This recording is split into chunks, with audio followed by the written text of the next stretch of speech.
Israel के defence minister ने ऐलान कर दिया है कि गाजा के अंदर इजराइल का लगभग तमाम मकसद पूरा हो चुका है।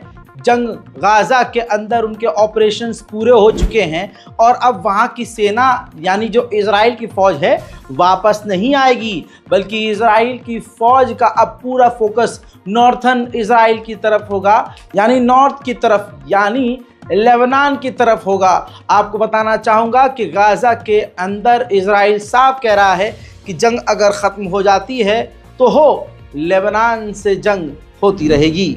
वहीं मेरे दोस्तों, ताज़ा तस्वीरों में आप देख सकते हैं कि इजराइल ने लेबनान के ऊपर हमले बढ़ा दिए हैं।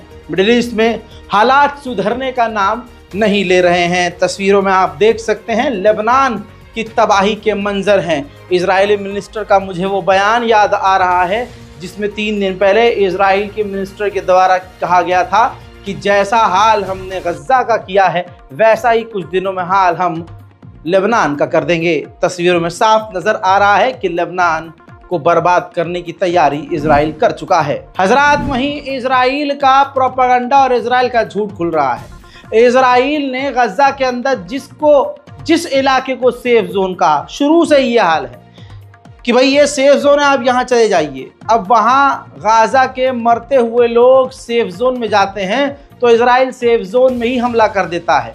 इजराइल ने लास्ट अभी सेफ जोन पर ही हमला किया है कुछ ही वक्त पहले, जिसमें 40 लोगों की मौत हो गई और दर्जनों घायल हो गए। अब ये बराबर में आप तस्वीर देख रहे हैं, ये रेत के अंदर, जी हाँ, लोग दब गए हैं। रेत का भंडार एक दूसरे को ऊपर गिरा, लोग दब गए क्योंकि रेतीला इलाका था, बिल्कुल समुद्री तट वाला इलाका था। इजराइल ने वहाँ बमबारी की, सेफ जोन बताया था इजराइल ने उसको, और वहीं पर बमबारी कर दी। जिसके बाद ये हुआ कि रेत जब ब्लास्ट हुआ तो रेत इतनी ज़ोर से एक दूसरे के ऊपर फैला कि कहा जा रहा है कि लाशें रेत के अंदर तक दब गई हैं और उनको निकालने की कोशिश की जा रही है। अब दोस्तों, ऐसी खतरनाक तबाही के लिए इजराइल ने अमेरिका के हथियार इस्तेमाल किए थे। अमेरिका की 2000 पाउंड की भारी भरकम मिसाइल दागी थी। सोचिए, इजराइल को आप क्या कहेंगे? हैवान नहीं, आतंकी नहीं, तो क्या कहेंगे? जहां कह रहा है इजराइल की ये सेफ जोन है, वहीं पर 2-2 हजार पाउंड के बम गिरा रहा है। वहीं फिलिस्तीन के अंदर चलिए, फिलिस्तीन के अंदर वेस्ट बैंक में इजराइल ने खतरनाक रेड करी।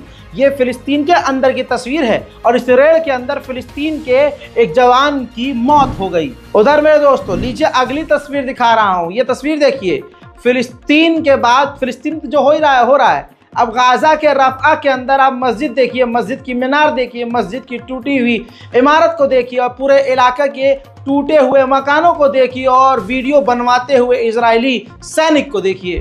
इसके अलावा दोस्तों, इजराइल का रोज़ का वही काम, तस्वीर देखिए फिलिस्तीन के हेब्रोन के इलाके में, बात बता रहा हूँ फिलिस्तीन के हेब्रोन की। हेब्रोन के इलाके में आप अपनी आंखों से देखिए, ये फिलिस्तीन का इलाका है जहां इजराइल रोज की तरह मकानों को फिलिस्तीनियों के तोड़ रहा है।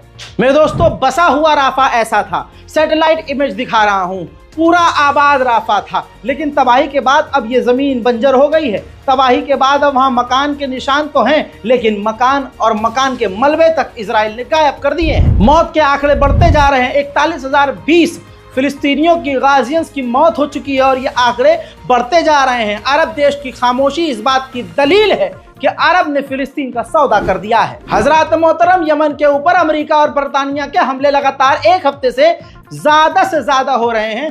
मैक्सिमम हमले बरतानिया और अमेरिका कर रहे हैं। ऐसे में यमन के लड़ाकू भी पीछे नहीं रहे, बल्कि यमन के लड़ाकों ने अमेरिका का MQ-9 रीपर ड्रोन एक बार फिर से मार गिराया है। उधर UN ने खुद चिंता व्यक्त की है कि इजराइल अपनी जेलों में फिलिस्तीनी कैदियों के साथ सेक्सुअल वायलेंस कर रहा है, लेकिन दुनिया को क्या फर्क पड़ता है? दुनिया खामोश है। आपको क्या फर्क पड़ता है? आप भी खामोश हैं। मुसलमान होने के नाते, इंसान होने के नाते आपको क्या फर्क पड़ता है? हम खामोश हैं। अरे भारत के मुसलमानों की हम क्या बात करें जो अपने वक्फ बोर्ड की जमीनें नहीं बचा पा रहे हैं, अरे जो एक ईमेल नहीं कर पा रहे हैं। जगह जगह मस्जिदों में स्कैनर लगा दिए गए हैं। हर इंसान, हर इन्फ्लुएंसर वीडियो बना रहा है कि आपको कुछ नहीं करना, सिर्फ इस स्कैनर को स्कैन कर लेना है और उसके बाद पूरी मेल आपके पास टाइप होके आ जाएगी और आपको गूगल से, जीमेल से सिर्फ आपको ईमेल करना है।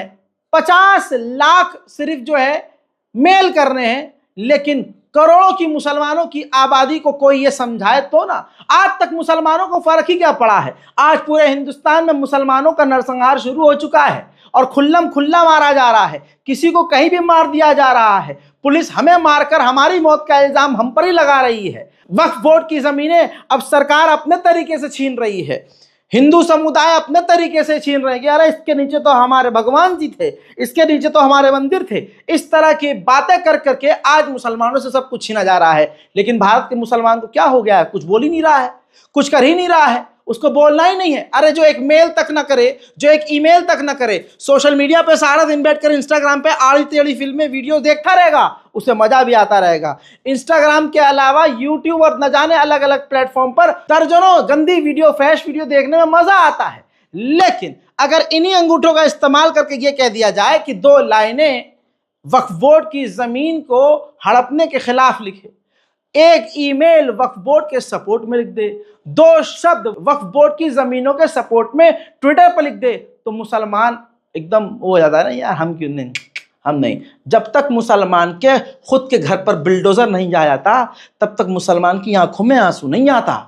ये भारत के मुसलमानों की तल्ख हकीकत है। मुझे गालियां सुननी पड़ेगी, लेकिन यही सच है। इस रिपोर्ट को शेयर कीजिए। मैं हूं रजा और आप देख रहे हैं रजाग्राफी अनस्क्रिप्टेड। जय हिंद।